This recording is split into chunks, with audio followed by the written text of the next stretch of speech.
All right, y'all, let's be real. Higher ed is changing fast, but who's really deciding what the future looks like? In this episode of Education Unfiltered, we get into the systems behind higher ed, who they serve, who they don't, and how we can start building something that works better for everybody. This episode, we have Will Anders, CUNY Director of NYC Men Teach. And let me tell you something, he's doing the work. He's putting more men of color into education and making sure that representation isn't just a buzzword. This one's about vision, access, and what the next chapter of higher ed could look like if we kept it real.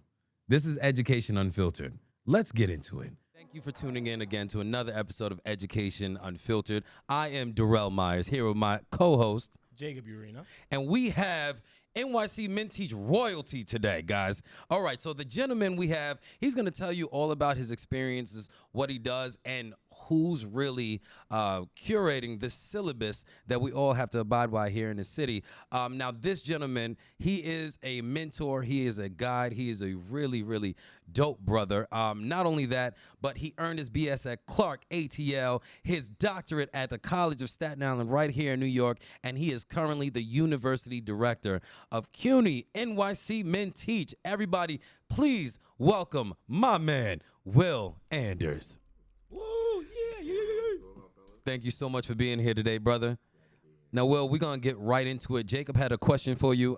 Jacob, go ahead. Why don't you ask him? Yeah, I just wanted to clarify for all the folks at home who maybe don't know, what's the initiative for New York City Men Teach? What's kind of the purpose there? So NYC Men Teach is, the purpose of NYC Men Teach is to fill a gap that exists in education across the country, but specifically here in New York City, to increase the men of color that are teachers, classroom teachers, and not administrators, not disciplinarians, but actually classroom teachers here in New York City. And there's a lot of research that actually supports the purpose and the power of men of color being in the classroom here. When we first started this work in 2015, there were 8.5% men of color in the classroom. So since then, here we are in 2025, we've been able to increase that number to about 14 to 15% of men of color standing in front of our New York City children. So the beautiful thing about that is that, with the diverse classroom, the classroom diversity is about 85% or so. We want the classroom, we want the teaching force to reflect what our children look like in our classrooms that we're teaching. So with this initiative is really built to help to increase more men of color in the classroom to really help to connect with those children and ultimately get them to the finish line to graduate. And I know you really understand the importance of graduation, certification, things like that, because if my research was correct, you're a first-generation college student. Absolutely. Right? Now, how was that in your family? How was that for everybody? How was that for you? That's a great question. So, my sister and I were the first ones to graduate college in my mom's side of the family. Mm-hmm. So my sister led the path, and my sister's about 7 or 8 years older than I am. So, funny enough, she was the brainiac of the family, so to speak, right? So it was always kind of a given path for her to go to college, where I was just more so an athlete. I did enough to get by. Wrestling, right? Wrestling, yep. Wrestling was my sport. So that was more of I knew I had to do something, but I really wasn't set dead path on going to school. And then thank God for my sister, who actually gave the experience of bringing me up to, she went to Rider University, so shout out to Rider University in Lawrenceville, New Jersey. I had the opportunity to go to a basketball game with her on campus and spend the weekend with her on campus and go to the student cafeteria, probably like my sophomore year, and it really opened up my eyes to, wow, this is college. I can see myself here. Mm-hmm. So again, going back to that first generation college student, it really, after having that spark in my eyes from that experience, being on campus with my sister, it was really about just trying to figure things out on my own, right? Trying to find networks of support of, okay, now I want to go to school. So what are my next steps? How does financial aid work? Filling out applications, picking schools. So just really trying to understand that language and terminology as I'm transitioning from, being a high school student to what the next steps in life are. So I would say being a first generation college student to me just really meant advocating for myself and being able to step into places that were really unfamiliar and being able to ask for what I want and being knowledgeable about the things that I needed. And really understanding the importance of that. And once I was able to start to navigate that space, I really understood, like, okay, so in order for me to be successful, I'm going to have to show up. I'm going to have to ask questions. I'm going to have to be a thorn in the side to some people who might give me attitude when I'm asking these questions. But Me I'm in not college. going to leave. Yeah, exactly. I'm not going to leave until I get that answer. Right. Because at the end of the day, I understand I'm on a trajectory, and I know what I want my future to look like, and I'm not going to let people's attitudes and people to play gatekeeper to keep me from that success. So that's what I really learned about being a first generation college student. Is just you have to really advocate for yourself and to learn how to lean on others for help and mentorship. And it's funny you say that, because I feel like you're speaking to my experience personally, as well as the experiences of others, because I'm not a first generation college student, but I am a first generation college graduate. And like, I've made it the furthest. Like, I think my mom came the closest. She stopped after junior year because she had me, single mom life, you know how it goes. But one thing that you mentioned, you had to figure it out. You had to ask all those questions. That was one of the most frustrating things for me in college. I tell everybody all the time, the easiest part about college are the classes. Yeah, absolutely. By far. Especially, I feel like I'm not first. I mean, I'm first gen from my dad's side, but my mom got her college degree. She got her master's, so that's kind of guidance there. She did do it locally. I dormed, so I was like the first one in that department. But I think, just like you said, one of the biggest things you hit on that I feel like is so accurate for first gen students, and just students who just aren't comfortable in these spaces, is that like you don't know anything, so you're walking in to pure darkness. And like, it really is a matter of like taking that initiative to not like leave it dark and like find the light and figure out what is the path. How do I navigate these? What resources do I have? Is a big difference. I think of like me and my sister, and I think where I was able to help my sister is kind of get her understand like when you go to college, and she went to UB upstate, so she dormed even further than I did. I went to CUNY Oneonta, but kind of getting her to understand, like really ask those questions, like see what resources the campus has, see what opportunities there is, what clubs there is, what doors there are that aren't open yet, and opening those doors, because that's really what like is game changer to someone's college experience and like what they're able to leave with. Like I feel like my college experience, granted, 2 years of it was stolen by COVID, my sophomore and junior, the most important. Oh man, that generation, yeah. So you already know internships were like chopped off. Yeah. Resume. Right. But also, I feel like I didn't do enough on campus to know like where I can abuse the system and where I can like use it to my advantage and leave here feeling like, yeah, I came in here, I paid my money, but I ran through the school. Like I took everything. And my sister did a beautiful job of like the internships, the clubs, the initiatives, the roles in like student government. So like when she left, her resume alone like set her up for like, yeah, you got a career the moment you leave here. Shout out to the sisters. Yeah. She really did it right. I'm like super proud of her. Now, you were a mission advisor, correct? And admissions advisor, right? That was my first position. Once I graduated from college, I was an admission advisor at Clark Atlanta University. At Clark Atlanta. My alma mater. Yeah. Okay, all right. Shout out Clark. Shout out Clark. Yeah. HBCUs out there. Shout out my folks in Duluth. Now that's crazy, because you went through the ringer. You figured it out yourself. Of course you had help, but you had the initiative to go and ask and find the knowledge that you needed. Use that, and then turned around and started sharing that with other people.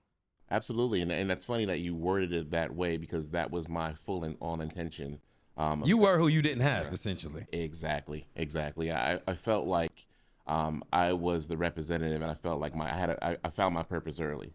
I felt like, okay, now that here I am, first generation college grad, male, stepping into this space, and because of all the spaces that I had to show up and advocate and learn, that now I have this knowledge, and I know that one of the things that I learned is that there's a lot of other people who are also first generation college students. So being able to simplify that process, I felt like was my goal, and it always has been my goal in higher education. So being an admissions advisor, traveling and covering the Southeast region, going to different high schools and speaking to different students, my approach to higher education was completely different.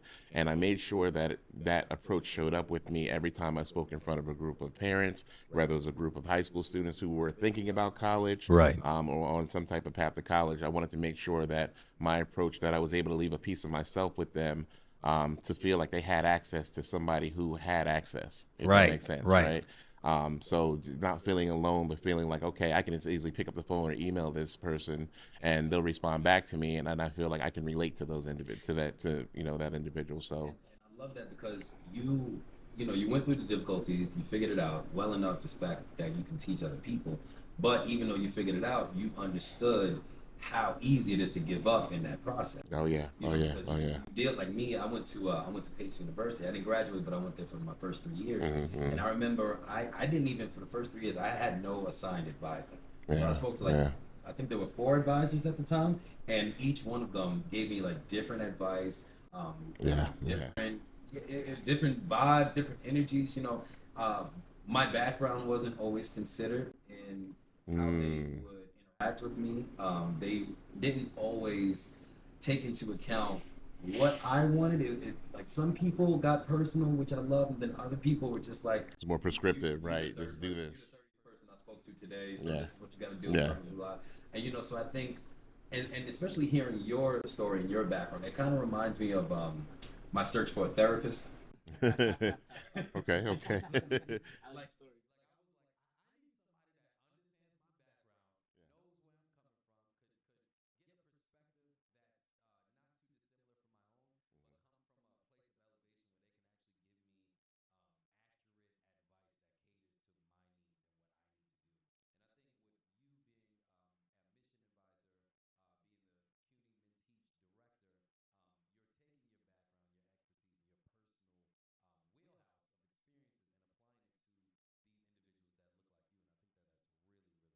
Yeah, And yeah, yeah, important. yeah. It is, and I mean, when and a lot of times you have people kind of stepping into what I'll call foreign spaces and just kind of, just kind of doing what was taught to them, and sometimes things that are taught to you, kind of perpetuate a cycle, and you're not even realizing it, right? But I felt like I had a certain consciousness to where it was like, okay, you know what, this was done to me, this didn't work, this made me feel a certain type of way. Let me, now in the position of being an administrator, not perpetuate that cycle to others because I know what that feels like. Right. So being really empathetic and human centered, it really was always my goal of being an administrator that was able to connect and not just push content on individuals, right? Yeah. So I always wanted to be able to connect. I always wanted to build a community. I always wanted to be, a big brother or a mentor or whatever the case might be, to where other individuals who were striving to be, striving to grow. I always felt like I always wanted to be a piece of that, or maybe kind of lend the ear, or experience to help to empower that movement that they had. So, And one thing that another reason why I was excited to have you on is because coming up, like I had people who were looking out for me, right? Which I'm always grateful for. But I never had anybody around who was in the room, for example, that could like make a decision that had like a backstage viewpoint of certain things. You know what I mean? 100%. That's why I feel like having people like Will in higher ed is so essential, because it's like a lot of times you encounter these people in higher ed and they kind of take it as if like you already understand what higher Right. ed is, what the background is, what this terminology is, what these forms mean, what the certain criteria. For most of us, when you enter college, you're there like a chicken with no head. You're like, I just know I need to get good grades, and supposed to go to apparently class. this is my 4 year try And get my try to degree. afford what Yeah, what and try to afford it, and just make sure you book your classes early. You know what I'm saying? You're going to rate my professor and figuring it out. But I think what makes it so different in higher ed, and why like what makes the higher ed space so different when you encounter these people, is when they're able to break it down in a way where it's like, this is for you to understand. I'm not giving you the generic template that I, got my degree in. So obviously to me, 100%. it's like, I understand it like it's, regular common tongue. I'm breaking it down for you where you can understand and how it's going to benefit you, the way you should approach it, the way you should go about it. And I feel like that's something that higher ed like will always need, is kind of that catering. Yeah, Yeah. absolutely, And absolutely. so, you are in the universities, you're talking to these high profile bureaucrats and policymakers and educators and all of that stuff.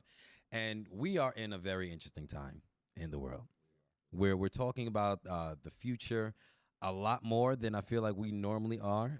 There's a lot of worry, there's a lot of concern, but especially when it comes to the realm of education. Mhm. And this is something that, as a student and as a student of color, I always wondered, like, who's determining what I'm learning right now? Mm. Whose vision are we following? Who's in charge of the syllabus? And when we see the changes with this new administration, we see what's going on with the DOE.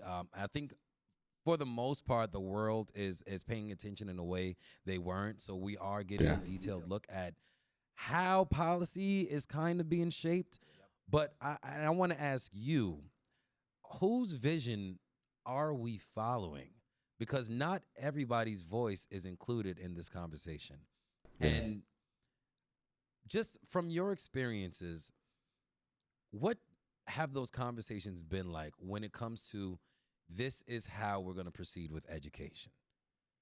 I mean, at the at the end of the day, I mean, things kind of trickle down, right? So, things trickle down from the state and to the city, and then at the end of the day, it's like, okay, well, here's the mission. How does this play out?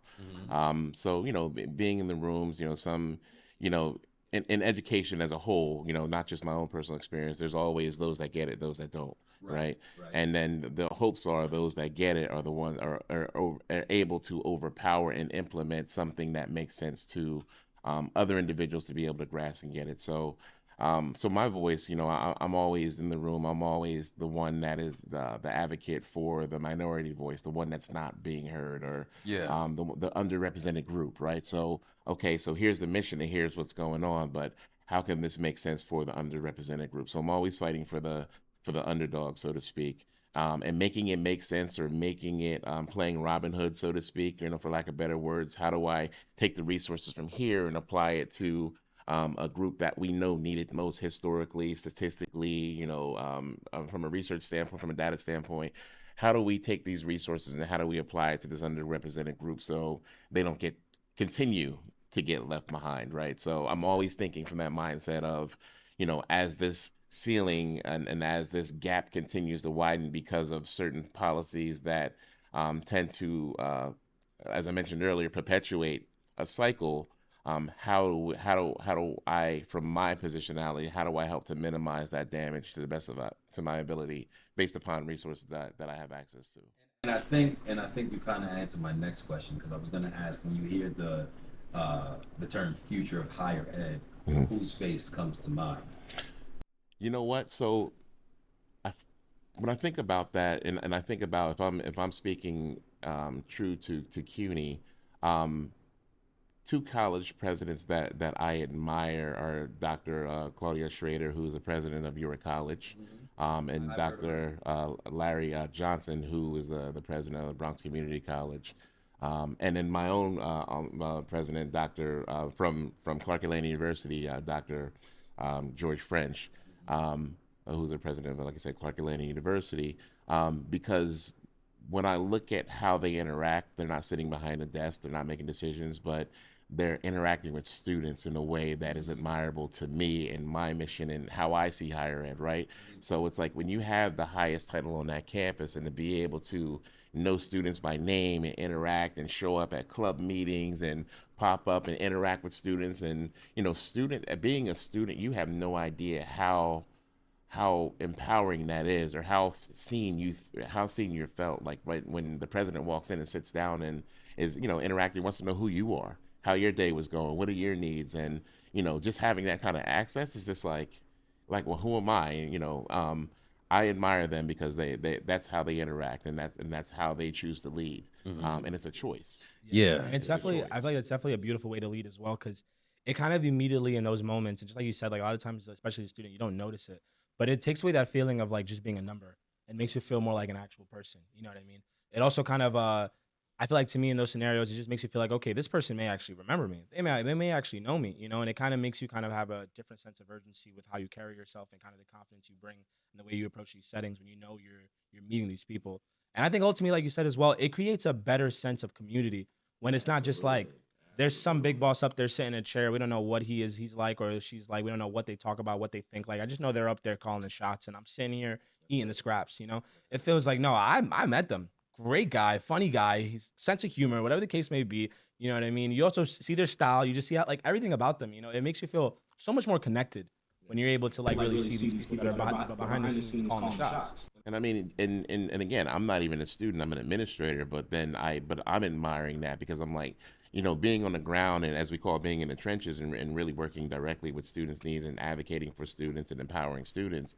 you know, from my level. But being, again, seeing somebody taking the time out of their day, you're president of a college, right? Like, you have a million things coming across your desk. You coming to talk to me? Yeah, you're coming to talk to me, right? And Right. that's exactly that. And as an administrator, it's like, you know what? That's what's needed, the disconnect. In the time of disdain, when all these things are going on in the world and people are stressed out and trying to figure out things, like, you know, taking the time to really be in contact with your students, because at the end of the day, they're your students, right? Like, they're the reasons why we exist. Without the students, there is no administrator, there's no president, there's no faculty, there's none of that. So taking the time out to tap in with your people, with your community, goes a long way. So I would, you know, so those type of things inspire me, and again, being able to name those 3 individuals and being able to watch them work inspires me, and it gives me ideas like, okay, how can I continue to advocate? How can I continue to show up? And there's my example right there in front of me, those individuals. And so these are individuals who you've experienced, who probably understood that at some point our education system didn't always have us in mind, and they took it upon themselves to actively reimagine what it is and what it could look like. Oh, yes, exactly. I love that. And this is the power of leadership. I was talking to my girlfriend about the concept of leadership, you know, because she had a supervisor who was like, basically, everybody here needs to listen to me, and that's really it, you know? Yeah. And we've all experienced, yeah, to some level. And I told her, I said, that's poor leadership, only because a leader is somebody who's serving people. You serve the people who you follow. It's not the other way. Like, there is no, it's funny, given the world we're in, there is no king or queen There's no king in this situation. There's Like, no monarch. exactly. Especially And not in America. I feel like that's missed upon a lot of people. Like, you have the responsibility to serve everybody that you're following, you know, and lead them into a better, hopefully a better tomorrow. Absolutely. I feel like they also don't realize soon, it's like what you said earlier. It trickles down. You know, we were talking about the sense of higher ed and how these concepts trickle down from the top down to what's going to be, you know, the next agenda, or, you know, how we're going to go about things. But also in terms of leadership styles, that energy and that focus and that kind of foundation that you build as a leader, it trickles down. So just like you said, you know, if I'm working on this campus and I'm part of the admissions team, or, you know, behind the scenes, and the president is out there, you know, boots on the ground, meeting with these people, figuring out what we need, figuring out what the students need, what's the demographics, what's, you know, what's there and what's not.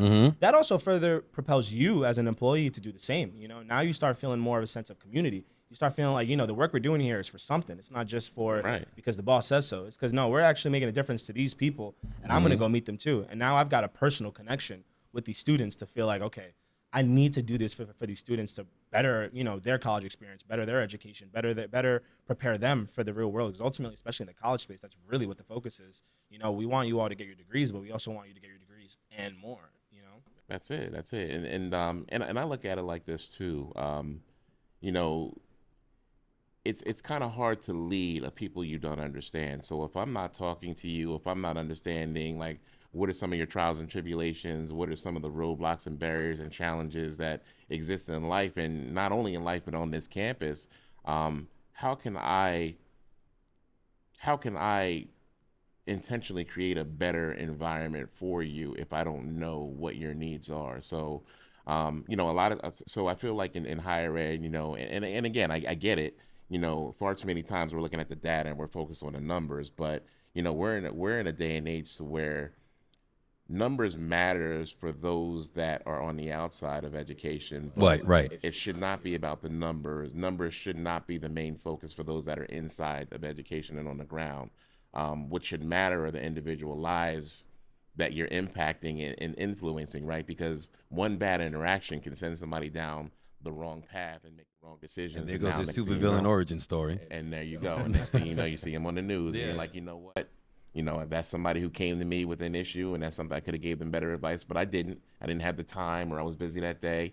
The woulda, coulda, shoulda. So, and see, that's my thing, because this is my personal opinion, especially when we're talking about innovation and the future of higher ed. I feel that more oftentimes than not, the focus is profit, tech, prestige when it comes to, like, especially when it comes to the college level, rather than like equity or healing or accessibility. You know, it's all about that almighty dollar, or how I can get my ROI on these students. And I just want to ask you, like, when you look at everything on a college level, do you think we are preparing students for real life success or just getting another job to be another cog in the machine? Or do you think it's both? Because there's a reason we need people like you around. Absolutely. Need is an understatement. To be fair, I'm gonna say what's being produced is both, because you have individuals that are so industry driven, right? So it's like almost kind of like a hamster wheel. Like, you need individuals in the workforce in order to pay taxes, in order to keep the country going, Right. right? But at the same time, it's like um, that should not be the only path. That should not be the concentrated path, because at the same time, it's like, although I'm a very big advocate for college, and I'm also pushing my kids in that same direction, there's also other industries that people can be geniuses and superheroes in as well, right? So, and sometimes you have to, and that comes with knowing your population. You might be working with a student and realize that maybe college is not the best route for them, and maybe if you're really listening to what they're saying, maybe there's something else that kind of hints to where maybe there's another industry that sounds like that student really might be interested in, Where they can get fulfillment in. And then you have to ask yourself, well, although I'm a higher ed administrator and we're in a higher ed environment, and this is a current college student, at what point am I honest with myself and have a conversation with the student and say, you know what, I've known you for this long, and we've had many conversations, and it sounds like there's another career path that's there that doesn't necessarily require your college degree, but maybe picking up a trade. So, the hard part is when you're an administrator is, do you take off that administrator hat, and are you honest enough with the student to say that, hey, here's resources here, or do you kind of continue to push that student towards down, this one avenue, this one central avenue, knowing that that's not really where that student's heart is. And I can imagine the conflict that many administrators could face in that situation, especially when, as an employee of any college or school, you are an advocate for that school. You want to work with, like, I would say you should have the student's best interest in mind, but I also understand as an advocate of the school, you have to abide by the school's goals and agendas too. So it could kind of put you in a weird position, because you don't want to be known as the person telling everybody leave school because it ain't for you, right? It's not, But, and I'm sure more oftentimes than not, there are advisors that are like, no, be in here. This is for you. I can see where you can get placed. But for those small few where you realize this may not be the best path forward, I'm sure there's a push and pull for some people. Absolutely, and it's really, honestly, and it's not. And at the end of the day, just make just focusing on centering the students once, right? Not even having that conversation, if that was a conversation to be had. And again, I'm speaking in hypotheticals at this point, right? If that conversation were to be had, it's like making sure that the students' wants and needs are centered, right? So not changing anybody's mind, not trying to sway anybody, but just really kind of pointing out things, because sometimes when you're having conversations with people, other people are able to pick up on themes or maybe things that they're kind of hearing that you might not notice. But it's just like, but having that that mentor or that advisor that's really honest with you and connecting with you, that you can that you're connecting with, I think can, and somebody who's honest with you, it can go a long way. Absolutely. And I had a college advisor that really kind of changed my path in like education and where I ended up now. Yeah, I entered college as a chemistry major. I wanted to be an anesthesiologist. I was smarter than me, bro. I was doing great. I had I was doing fine. I had like a 3.85 GPA my first year. I went into this first semester sophomore year, and I was kind of like taking orgo and inorganic, and I was miserable. And I was talking to my advisor, and she's basically like, try to join the chemistry club and see if this is even an environment you want to be in, because this is going to be like your career. So like at a certain point, this was not the classroom. This is like your everyday. This is like you're working in these environments. The people that are in these environments are your people. Like, go to it. And I tell everyone the story because it was like the day I realized I did not want to be in chemistry or like a doctor. Because I went to the chemistry club, and no knocks on anyone, but I just knew this was not my environment. Like, I was not going to be interested in chemistry my whole life. I didn't want to do it outside the classroom. I did it only for a grade. Like, I was good at it, but like I was going to sit in a lab all day and do this. And it made me realize too, just like you're saying, kind of seeing that student's needs, it made me realize that I have so many skills that I felt like in the realm of STEM are irrelevant. STEM is so numbers-based. Your numbers, your GPA, your exam scores are everything. Your personality, your people skills, your social ability is irrelevant. And she kind of made me realize that, and I ended up taking a business class. I took I think I took microeconomics or Oh, yeah. macroeconomics, one of them. Yeah, And yeah. I loved it so Macro much. is my favorite. I think it was macro. I took macro and I loved it so much. And the professor like invited me off the first semester. She was like, I don't care if you're not a business major. I want you to be a part of our Fed challenge team, which is where they do like this whole challenge course for like the Federal Reserve, and you make your own Fed pitch, whatever. And like those two teachers alone or professors alone really kind of changed the trajectory of my whole life, because they kind of made me realize that like, okay, like yeah, clearly you can be good at whatever you want to apply yourself to, but what's really gonna like resonate with you and like really stick, you know? Because I could have been in science and I could have been miserable right now. I could have still been in school, probably $150,000 in debt, trying to be a doctor. You know what I mean? And every day I'm hating it. Pissed. Exactly. Now, you know, I'm like, I love where I'm at, great job, whatever. And I feel like it really was just a matter of like having those people in higher ed to really give me the talk of like, listen, you fit all the descriptions that you should be here. You're doing well here, but it doesn't mean you should be here. You know what I mean? And I'm gonna look to the camera for our viewers and remind you that where you are right now does not always have to dictate your future, because he was a 3.8 in chemistry and I failed it. Okay, and we in the same camera shot right now. Neither All one of us are in chemistry. No. Exactly. Just follow your own path. So, I just want to ask this because you said NYC Men Teach. You guys get together. You talk about the good, the bad, the ugly, what you can do differently, and everything like that. So I just want to know, on a CUNY level from you, and maybe this is us getting an inside look, right? Yeah. What's one part of just university, period, that you think needs to be completely rethought, if any? That's a heavy question. Yeah, I know. Like if you could just dismantle, reimagine, and put in place something new. Just it could be an aspect, it could be a subject area, it could doesn't be even necessarily need to be because it's bad as of right now. Just Yeah. because there's so much more potential if it were to be like reworked. yeah. I mean, I'm always a student advocate. I'm always the advocate for other Black and brown students that are navigating this educational space, that historically, statistically, have not always been friendly. Google it. The research is out there, the stats are out there, so we won't get into that. But Black and brown students have end up at the bottom of the totem pole as far as success when you talk about K through 12, and then when you look at graduation rates, in higher ed. So I'm always an advocate for Black and brown students.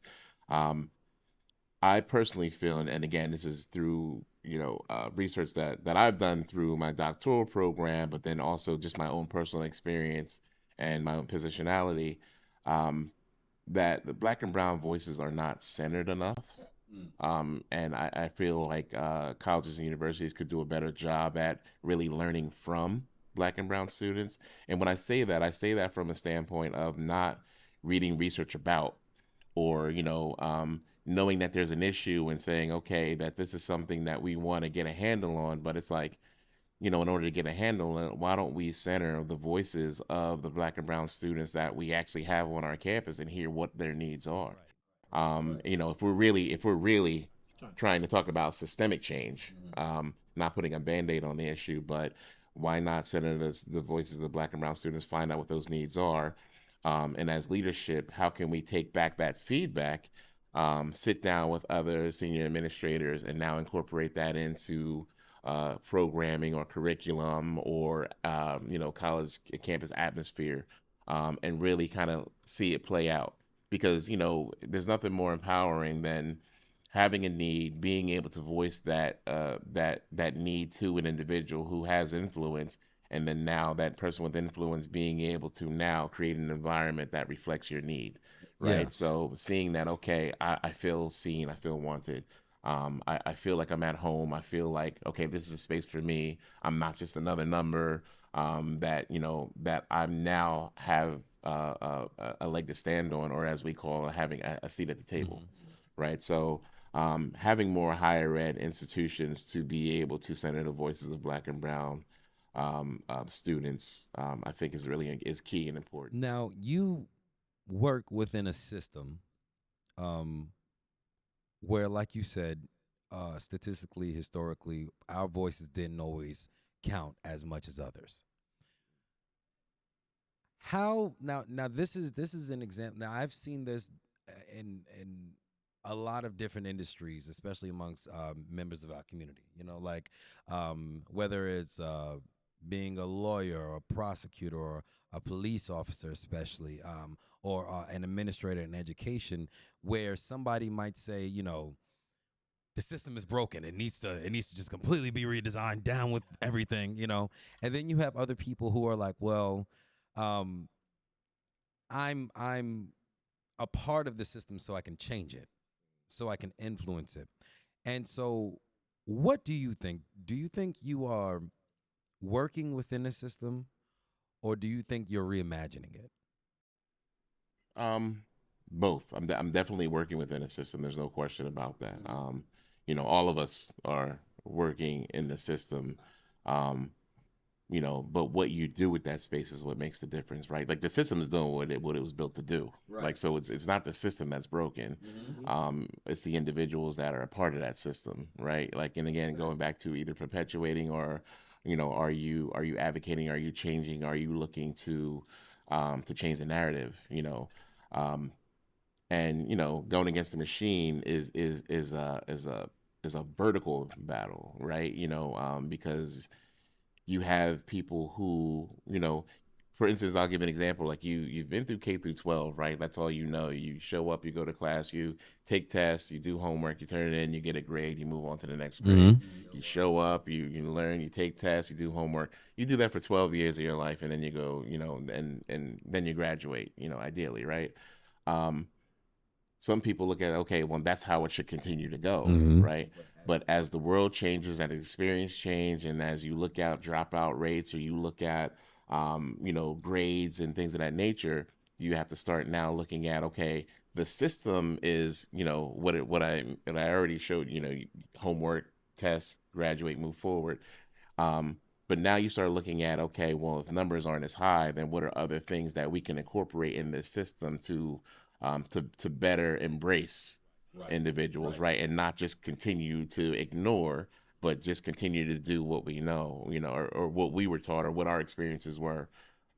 So just being an advocate within the system, and being able to point out the shortcomings, and being able to advocate and find other like voices, whether they're students or whether they're faculty or staff, and being able to build a narrative around those, of those situations, and being able to build some type of movement, right? And when I say movement, I mean more so conversation in an organized way, to where individuals will hear you, right? You have to understand your environment in order to sometimes be able to survive in it. 100%. You 100%. can't just kind of show up and burn the whole thing down sometimes, but it's a matter of like really being able to create more allies along the way. And it's not going to happen overnight. And that's why I look at NYC Men Teach, like, although we've moved the needle from 8.5% to 14, 15%, there's still a lot of work to be done, in order for men of color to match what the classroom looks like, at the end of the day. But we're slowly moving the needle, and it won't happen in our lifetime. But the hopes are with NYC Men Teach is that we lay a strong enough blueprint to where the next generation now are building on top of that, right? So although NYC Men Teach is within a system, there's great things that are happening within this program. We just want to be able to help to go back to your word of reimagining what education could look like. If you build these communities for men of color, you're going to have more men of color that are going to be interested in becoming teachers, because they feel like they feel like it's this sense of belonging and not so alienated anymore. Right. So it's just a matter of really having individuals that understand within that system to be able to cultivate and create these communities that can help the system look a little bit different. And then you hope, in hopes that other individuals within that system are looking to become an ally as opposed to an enemy to that cultivation that's taking place. Absolutely. And I just want to emphasize what you said as well about the importance of, we all work within a system, but it's about reimagining it. And I really like the point you hit on about not ignoring the shortcomings of the system, and that's for any system, whatever organization it may be. I'm just going back to the example you used for, like, with the exam scores, and how it's like, yeah, you could keep up with the same system of like, okay, class, homework, exams. Your exams are your basic metric for your intelligence from the way traditionally school has been structured. Or we can, shift how we are now to a point where we are, the data is there, the research is there. Exam scores don't show everything. They're not the most accurate metric. A lot of people just are not exam takers. A lot of people just cannot do exams the way others can, And I think that's such a good point that you brought up. And even just in the sense of what New York City Men Teach is doing, You know what I mean? Yeah, we have teachers. We have more than enough teachers for everyone. Sure, the staff is full, but the representation is not there. We have, starting off at 8% men in the classroom now to 15%, and not ignoring it of like, oh, well, it's at 15, it's higher now, and leaving it there, but understanding, okay, yeah, it's at 18%, but the metrics of how many boys we have in school is probably like around 50%. It's like around half and half for the most part. Let's say we're rounding off. So I think that's a good point of just not ignoring those shortcomings, like you said, setting that foundation. Because if no one takes that step, like New York City Men Teach is, to kind of even start the conversation, build the allies, and raise the question and the need for more men in the classroom, then it'll never grow. But because that's already being started, and the foundation's there, the allies are being brought in, and it's all being built. Just like you said, the next generation, maybe the next 10 years, we get it from 15 to 25, and then from 25 to 35, and then we get it to a point where it's almost an exact reflection of the students we have in the classroom, where 50-50, you know what I mean? Or whatever the actual exact number is. Because just like you said, it's like, it's so important to have that representation, because how can I imagine being a teacher if I've never had a male teacher, Like in my head, it's already not even normal to be a teacher as a man, because I've never even seen one, you know what I mean? So that's such a good point that you made that I just want to emphasize, because that really is what it's about. There's no need to destroy the system if it's effective in many ways, but we do need to call out the shortcomings and just try to make up slack wherever we can. Exactly. And it's funny because you have that. So you have that shortage of black and brown male teachers in K through 12, but it doesn't only exist in K through 12. Like when you look at higher ed, you have the lack of black and brown teachers that are there as well, right? Like maybe the percentages aren't as high, but there's still that lack of representation, right? If we want to talk about teacher education specifically, there's still that lack of it. There's still that lack of representation. I could be a black male in the teacher education program. The truth of the matter is there's not a lot of other black and brown male faculty that are there that I can look to, for representation, or to lean on, or to feel like there's a mentor within the space. It looks the same. So this problem doesn't only exist like in the K through 12 space, but it also exists in the higher ed space. So, but the one thing, it's almost safe to say that it exists in education, period, right? Like, so however you want to break down the latter part of education, the earlier part of your education, it exists. So, and I mean, and there's reasons why, and again, I won't get into that now, but, but this is something that, I feel in my heart really needs to be addressed, because there is an impact that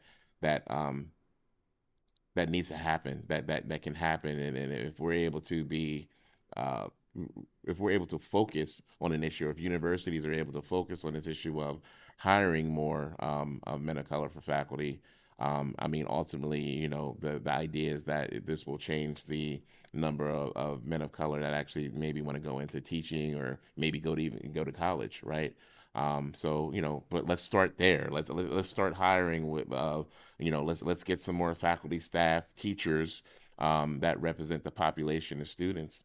So we can start this mission. Start somewhere and then trickle down. I heard a quote. What was it? I don't know the author, but it says, "The future isn't coming for us; it's being shaped by us." So And that's true. for everybody that's afraid of where we're going and what's coming, it's like what we do now determines what happens later, and we're the authors of our future. And so I know we have to wrap it up, so I just want to announce we are having an anniversary, are we not? We have a 10-year anniversary coming up, fiscal year 26, that we're looking forward to celebrating for NYC Men Teach. This initiative was slated to only last for 3 years, and by God's grace, we're here 10 years later, still doing the work. 10 years of New York City Men Teach. Still going strong, still have a strong interest across the board of men of color wanting to become teachers here in New York City. And, I'm just glad to be in space to be able to be a part of this great mission and this life-changing work. It's a beautiful thing, but the celebration is going to be a year-long celebration. Yes, It better be a long Frankie Beverly, oh yeah. No, absolutely. And with that as well, we just want to give you your flowers as well, being such a big influence in this program and kind of keeping its head on straight, and really kind of being in many ways, to a lot of people, the face of New York City Men Teach, and kind of that name that rings, that name that's like the first bell ring whenever I think about it. So definitely want to give you your flowers, because the initiative is amazing. I think what it's done already is amazing. I think the numbers that it shows to back it up, not just the word of mouth and the feeling alone already shows how amazing it is. And again, just like you said, this program was commissioned for 3 years. We're at 10. Clearly, the only time things get extended is when they're effective. So, you know what I mean? So definitely want to give the flowers there, because clearly it's working. It's going to keep working, and the goal is just always getting better and better. You know, commissioned for 3 years, already at 10, and I can't wait to be here when we're at 20. So. And before we head, I just got one question. All right, and it's a pop culture related question. All right, education, of course, as all things are on this podcast. So between the two, who would you want to be a leader in your school? Number one, Joe Clark from Lean On Me, or number two, Dr. Larrabee from Aquila and the Bee. I come from the era of Joe Clark. Okay. And that movie was shout out to New Jersey, my home. Shout out Jersey.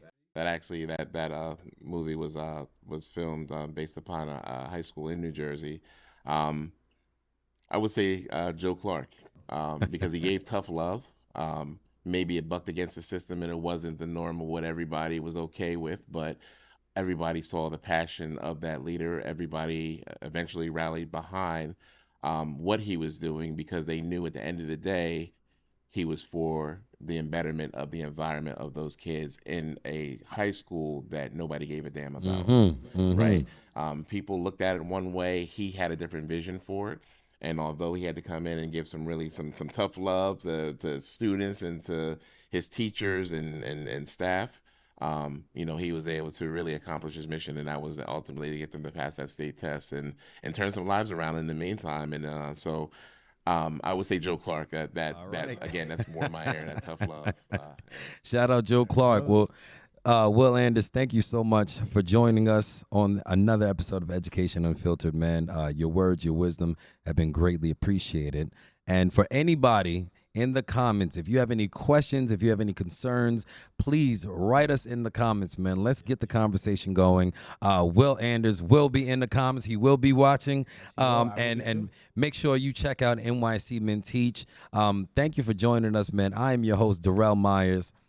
I am Jacob Ureña, the co-host. Man, and please, please, please stay in touch with us. Follow us on Instagram at New York City Men Teach, NYC Men Teach. And please subscribe to the YouTube. Let's keep the conversation going. We have Will Anders in the building. Thank you so much, brother. We appreciate you. Thank you. Thank you. Thanks for kicking it with us on Education Unfiltered. If you liked what you heard, leave a like, send it to somebody who definitely needs to hear it. And as always, subscribe. That way you never miss a beat. We want to hear from you all as well. So leave a comment. Tell us what you want us to unpack next time on Education Unfiltered. As always, the show's just getting started. So we'll see you all next time.